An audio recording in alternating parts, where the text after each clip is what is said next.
Hey, I'm Gene Goldman. Here's a look at the week ahead for the week of August 7th. Well, all eyes this week will be on one report, July Consumer Price Index, or CPI, to be released on Thursday. So let's talk about why it's important, what is expected, and what do we expect. So why is this report so important? Well, the Fed has indicated that they plan to raise rates one more time this year, but the markets don't believe the Fed. They believe the Fed is done. If inflation exceeds expectations, the markets won't be happy. As a reminder, higher rates equals higher borrowing costs, which does impact the economy.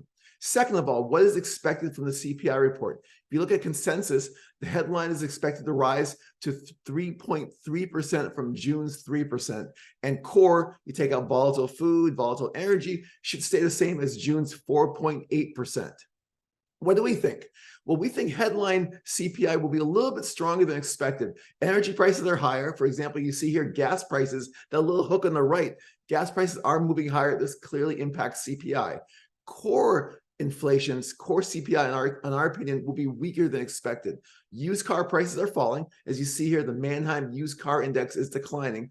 Rent is starting to be felt. Rent is still pretty high, but if you look at asking rent, and asking rent is what new properties are being listed on, it is falling pretty quickly. As you see here, CPI housing, in our opinion, will continue its downward trend.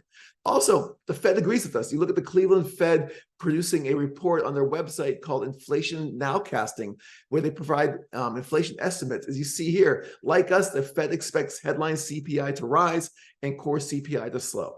So the key takeaway this week, the markets and the Fed are disagreeing in terms of the direction of interest rates. CPI this week will provide evidence in terms of who is right.